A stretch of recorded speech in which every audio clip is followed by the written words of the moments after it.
বিশ্বনাথের আমতৈল গ্রামের প্রতিবন্ধীদের জীবনমান উন্নয়নে সকল প্রবাসীকে আরও উদার মনে এগিয়ে আসার আহ্বান জানালেন ব্রিটেনের greater Sylhet development and welfare কাউন্সিলের কেন্দ্রীয় treasurer Saleh Ahmed.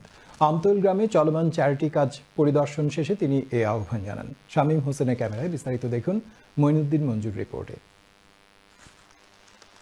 যুক্তরাজ্যস্থ greater Sylhet development and welfare কাউন্সিলের কেন্দ্রীয় ট্রেজারার সালেহ আহমদের মামা ম্যানচেস্টার প্রবাসী ইকবাল আহমদ তার মরহুম ছেলে সামির আহমদের নামে বিশ্বনাথের আমতৈল গ্রামের প্রতিবন্ধীদের ব্যবহারের জন্য একটি গভীর নলকূপ স্থাপন করেন। এবার সিলেট সফরকালে নলকূপটি স্থান পরিদর্শন করতে যান জিএসসি ইন ইউকের কেন্দ্রীয় ট্রেজারার সালেহ আহমদ এবং কেন্দ্রীয় উপদেষ্টা মুসলি আহমদ ও লেখক কলামিস্ট জিবলুর রহমান। আমরা আসলে আমতৈল গ্রাম আবার পরিদর্শন করা, এটা আমার 4 নম্বর ভিজিটটা। আমরা এর আগেও এই যে আমরা পরিবারের পক্ষ থেকে একটা ওয়াটার হাব দেওয়া হয়েছিল এবং আমরা ফ্রেন্ড হলের পক্ষ থেকে আমরা আর একটা গোয়ার দেওয়া হয়েছিল। আমরা জিএসসি ইউকে সেন্ট্রাল কমিটির পক্ষ থেকে আমি আইছি। Greater Sylhet development and welfare কাউন্সিলের কেন্দ্রীয় ট্রেজারার সালেহ আহমদ দীর্ঘদিন থেকে মানবিক কর্মকাণ্ডে সম্পৃক্ত আছেন।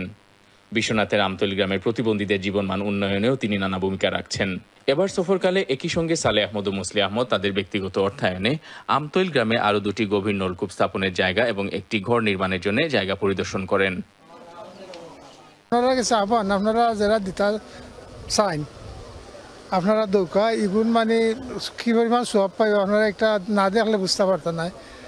আপনারা সব আগ্রহী আজকে আবার আমরা পরিবারের পক্ষ থেকে আরও 2টা ওয়াটার হাব এবং আমরা একটা গড়ের আমরা চিন্তা আমরা করলাম এবং আমরা আজকে জায়গা সরজমিনে আমরা দেখাতে আমরা আইছি এবং এই আসলে যে অবস্থা দেখছি আসলে প্রচুর বৃষ্টি, কালকে রাতের দিকে বৃষ্টি হয়, আটার কোনো রাস্তা নাই, আটও যান নাই কেন।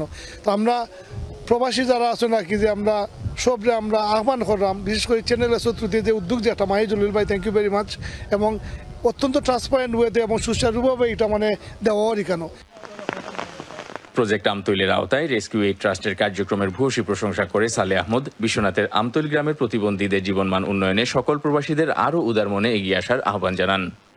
Moinuddin Manju, channel S news, Sylhet.